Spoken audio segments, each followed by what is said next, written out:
Hey, welcome to the Small Business Made Simple podcast, brought to you by socialmediaandmarketing.com.au. Being in business is never easy, but it can be simple, or at least simpler. Join me, your host Jen Donovan, every week where we focus on marketing, social media, and working towards simplifying your business. You with me? Let's do this. If you're gonna dream it big, 'cause someone out there listening. Everyone's got a voice to give, and it's time I heard you whistling, 'cause there's no point at all, in dreaming small.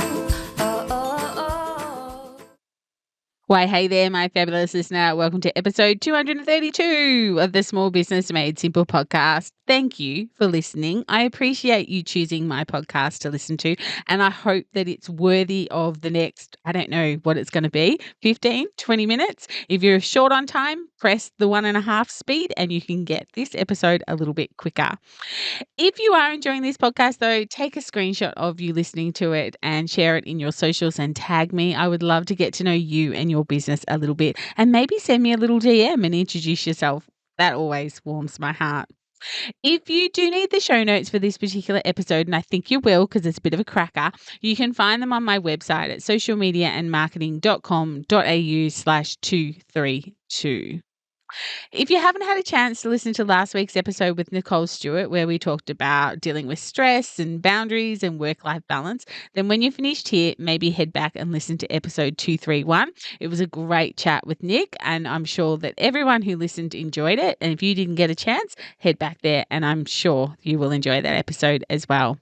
Today, we're going to take a deep dive into our ideal client avatar. Who is your who? And I'll tell you why I'm diving deep on this particular subject today. I'll tell you shortly. But before we get into it, I just wanted to let you know about an awesome summit that is sponsoring this podcast today that I'm actually speaking at as well. If you're thinking about in 2023 starting an online course or starting a membership or upping the ante on what you already do in your business, then this is an event well worth attending. It's called Wisdom on Wisdome, and it's being held virtually over 2 days on March 14 and 15. And it has some amazing speakers. Like, I cannot tell you how amazing some of these women are that are speaking. Nick Stewart will be there, who was just on last week's episode. Jules Brooke, who's also been in the podcast, will be sharing her wisdom around PR and getting PR for free. Annette Densham, who is like the wizard on wisdom for awards and applying for awards and using that as part of your marketing strategy, will be there. Sam Winch, who has actually been on my podcast as well. She has all the wisdom on courses, and she is coming along to speak about that as well. Of course, I'll be sharing some wisdom on marketing, no surprise there. But there are other amazing speakers who are total experts in their field. It's only $97, and if you use the code STBWOW, and again, you can get that in the show notes, you can get 30% off. So for just $68, you can get an unbelievable 2 days worth of education and knowledge, which could really help you shift the needle in your business. To purchase a ticket, go to bit.ly/wisdom Jen. So it's wisdom with an E on the end, and Jen, Jen. Again, links in the show notes. But let's get on to today's episode. I've had a few conversations recently with seasoned business owners, and they're really feeling like they need some help with their marketing. But when we kind of get down into the nitty-gritty, some of them, I think, need to go back to the basics. So I'm wanting to start this whole marketing revolution of let's head back to the basics of marketing. Let's start there. If your marketing isn't working, it could be a million things, but it could also be that you no longer have your marketing basics right. And of course, the marketing basics are: who is your who, what do you want to be famous for, and where do these people hang out? You answer those 3 questions and your marketing will actually be really quite good as a strategy. If you know who you're marketing, where to market, and you know what you want to be famous for, seriously, you've got the 3 big ticks. Some people don't, or they're still marketing to the same people that they were 5 years ago, 10 years ago, and let's face it, even 12 months ago. People change, and therefore your ideal customer and your ideal client change as well. And if you haven't adjusted your marketing to match those people, then this could be exactly where you're going wrong right at the beginning. Now, I will just say a bit of a caveat here that when I talk about customer, I'm talking about clients and customers. I'm using that term customer or client interchangeably. So, don't think, oh, well, I haven't got clients, I've got customers, or I've got patients, or whatever. That's okay. We're talking about who is your who. So today we're going to head back to the basics and answer the question, who is your who? Now, I have a couple of episodes already on this question because obviously it's one of marketing's biggest questions. So I'm going to not repeat myself entirely, but I am going to go through a couple of ideal client samples and tell you why it matters that you know this stuff. But if you want to listen to a couple of other episodes that are on this topic, who is your who, I suggest you go back and listen to episode 25. Yeah, like over 200 episodes ago, episode 25, and also episode 114. The show notes are the links are in the show notes, but of course, it's just socialmediaandmarketing.com.au/ whatever the number of the podcast is. So /25/114. Again, links are in the show notes for those. But like I said, I'm going to go through a few avatars with you today and show how marketing changes according to the avatar. And hopefully you might even see your ideal client in some of these or bits of your ideal client in these particular avatars and take some notes on where you should and importantly, where you should not be marketing to these people. So first up, I want to introduce you to Benny Boy. Benny Boy is 25 and he's new to the small business world, but he is already a serial entrepreneur. He was the guy that ran lemonade stands. He was the guy who sold Mary Kay or Avon or sold the most amount of chocolates for the football club or the netball club, whatever. He's a serial entrepreneur. He is single and his income is in the high 5 figures. He's graduated from Melbourne University, so pretty good university, with a double degree. He's Gen Z. He wants to make loads of money, but he also wants to have an impact on the world. He's a busy guy with a really great social life and he embraces all things tech and he loves to have the latest gadgets. He's like an early adopter. This guy would be one of the guys lining up to get the newest Apple phone or the newest Android gadget or whatever. He loves the outdoor and he does love adventure. So given all this information, where would you market to Benny Boy? Well, these are some of my suggestions on where you could market your business to Benny Boy if he is your ideal client. The latest social media platforms such as TikTok. Facebook, probably not so much. LinkedIn, yeah, I would say LinkedIn would be a place to market to him because he's graduated with a double degree. He's single in a high 5-figure income. So he's probably got a lot of connections on LinkedIn and he probably does hang out on LinkedIn a lot. SMS marketing could be a really good one. He's addicted to his phone after all.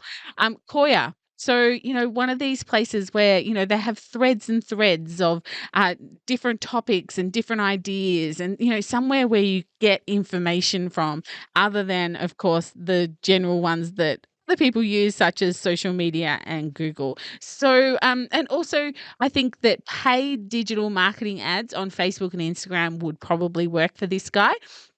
Even though he's not on Facebook, we've got to remember that Facebook or Meta does buy space off platforms. So your ad can turn up in places other than on the platforms of Facebook and Instagram. In fact, I know of one where they have put an ad in and it's actually turned up on dating sites. So that might be really good for Benny Boy because he is single. Of course, you can't choose that, but that, of course, would come into the actual avatar you've typed into the ad.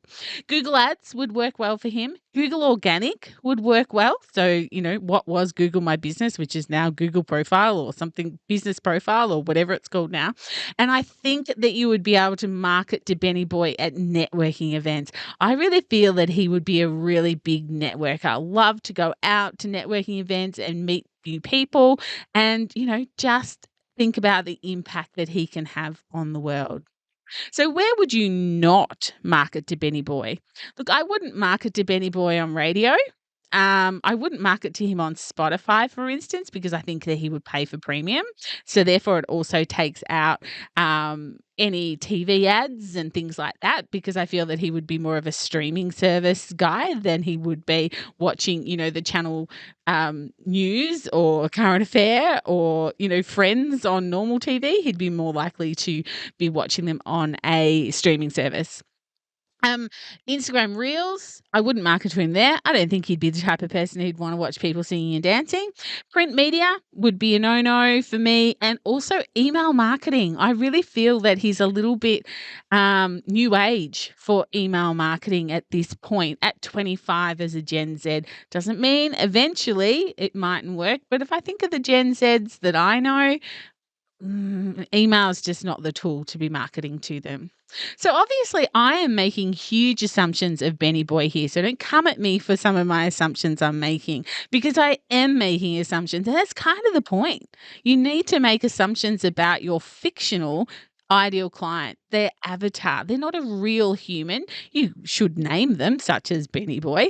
But, the idea is that we make assumptions about these people. We test, we measure, we fix, we polish, we repeat. We test, we measure, we fix, we polish, we repeat. That's the idea. That's what the game is all about. So if you can see your ideal client in Benny Boy, are you marketing to him in the right places or the wrong places? All right. So next we have Mary Contrary. So Mary Contrary loves social media. She follows loads of influencers. She works part-time and runs a side hustle from home, because who doesn't these days? She has 2 children and her partner is more the breadwinner of the family. She is more the part-time worker with the side hustle looking after the 2 amazing children, but her partner is more the breadwinner. She's a millennial, and she is ready to change the world. She's fit, she's healthy, and she really holds fit and healthy as values to live by. And she's always busy doing something, and she's always got her phone not too far away from her. So where would you market to Mary Contrary? TikTok? Instagram, like literally anywhere on Instagram, reels, stories, lives, the actual feed, wherever. Facebook groups, oh my gosh, hanging out in Facebook groups, that is where you will find Mary Contrary. Koya, again, she's in there. She's wanting to, learn more about the world, the real world, not the algorithm-driven world. So she's on platforms like Koya. Paid digital marketing such as Facebook and Instagram, Google Ads, Google Organic, networking events, online blogs and magazines, and yes, even email for her for sure is where I would actually do it. And also using influencer marketing, whether that's micro influencers such as your employees, or whether it's bigger influencers, paying for influencers to get in front of Mary Contrary. Where would you not market to Mary Contrary? Print media, except perhaps maybe fitness magazines, perhaps, but she's probably more likely to read online fitness magazines rather than a tangible copy. Although I will say, just on a side note, that I really do think that print magazines are making a bit of a comeback. But for Mary Contrary, no print. Radio and Spotify, again, she's not likely to listen to radio, which does bring up a point that I didn't mention for Mary Contrary and also for Benny Boy. Podcasts would be a really great place to market to them, like literally applying to a podcast to see if you can advertise to them, because I really feel rather than listening to the radio when they're in the car, they're listening to podcasts to fulfill their needs, to educate themselves, and of course, to see what is happening out there in the world. Spotify, waste of time. This person's paying for premium. Yes, so TV and print media is out for Mary Contrary. So is Mary Contrary similar to your ideal client, or is she your ideal client? If yes, are you marketing to her in the right places? Okay, so just before we get into our last avatar and wind up this podcast, I wanted to let you know that because of the fact that I'm thinking we need to get back to some marketing basics, I'm opening up my 30-day marketing challenge again for the first time in 2023.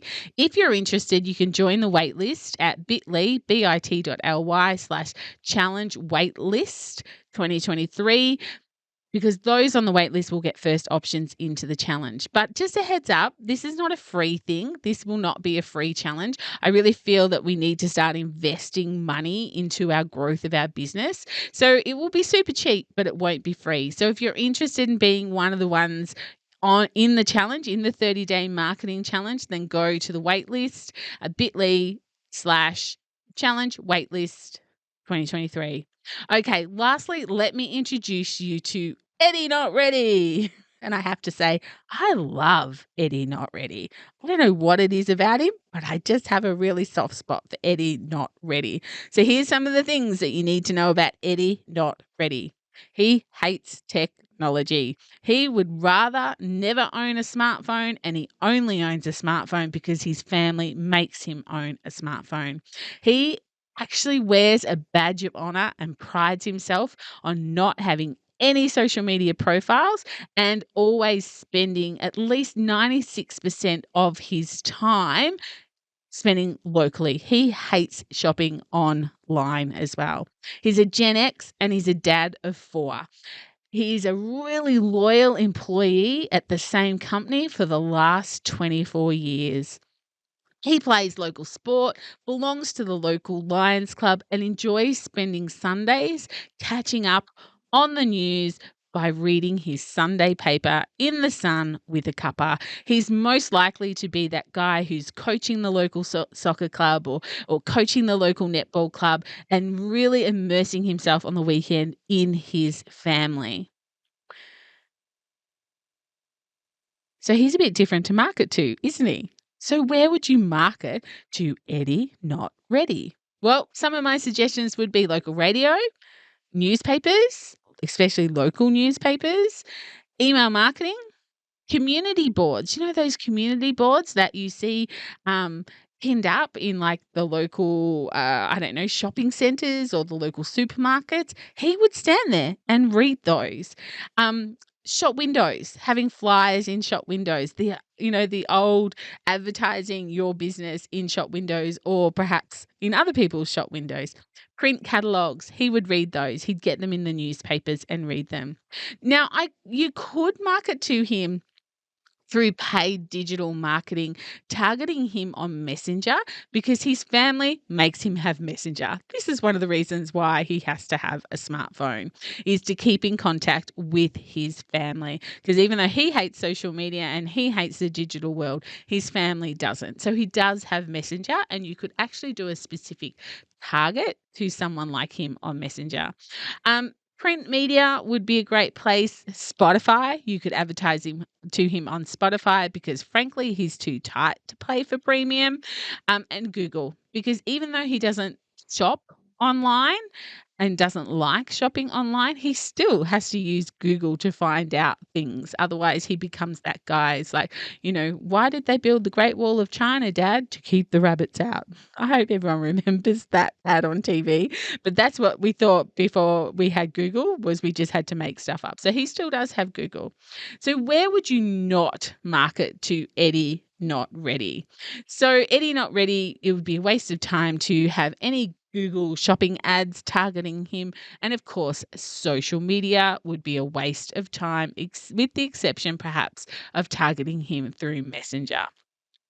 So for some of you, if you have Eddie Not Ready as your ideal client or a version of him, I have just about poked a hole in your entire marketing strategy. No social media, no Google Shopping, no Google Ads. Like, just think about that. Like, if social media is your entire marketing strategy, if you do nothing but advertise on social media, and yet you've just heard me talk about Eddie Not Ready, like, that sounds a bit like my client, then you've got to think to yourself, I'm not marketing in the right places. And people who are in this situation and don't care and just use social media, basically, I don't care who my ideal client is. Social media is free and everyone else is doing it, so I'm just going to do it anyway, even though my ideal client might not be on that platform.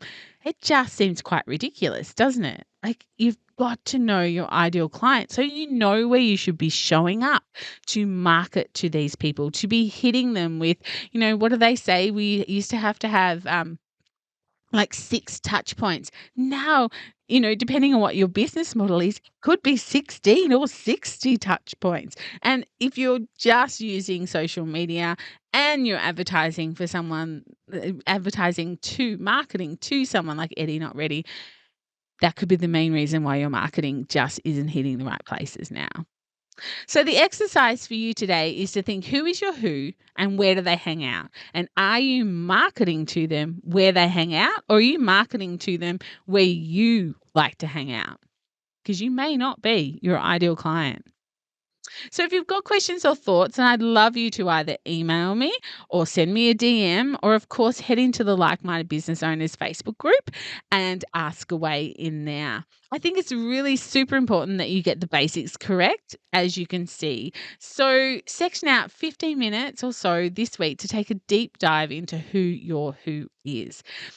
If you need help, there is a workbook that I have, so you can find it. Again, the link is in the show notes, socialmediamarketing.com.au/232. But you can find it at bit.ly/ICA, as in Ideal Client Avatar, Jen. No opt-in is needed there. You can just click the link and get the workbook. It just might be one of the best things you do this week for your business. That's it. That's it, all that I've got for this podcast. It was a pretty long one, but a really important one, because I really feel like we need to get back to some basics. If you did love this episode and you found it valuable, then please go and take 30 seconds out of your day and leave me a rating and review wherever it is that you're listening, or if where you are listening allows you to do that. One of my goals this year is, of course, to reach more people with this podcast, and you can help me achieve that by leaving a rating and a review. Thank you so much in advance. But of course, I will see you next week on episode 233. But again, if you have questions about your ideal client, let's chat. Reach out, DM, let's start a thread in the Like-Minded Business Owners Facebook group. Let's get this stuff correct so that we know in 2023 we can get humming and start getting the business that we deserve. If we aren't social on social, let's come and do that. You can find me on Instagram, Facebook, and LinkedIn under Jen Donovan. But whatever you do, remember, my small business peep, as my opening song says, there is no point in dreaming small. No time like the present. Tell it like you feel it, say it proud, be true, and let us see you for the star that you are. No point in dreaming small. I would like to acknowledge the traditional custodians of the land, the Yorta Yorta people, on which I record this podcast and conduct my business today, and pay my respects to their elders, past and present. I extend this respect to the Aboriginal and Torres Strait Islander people here with us today as well.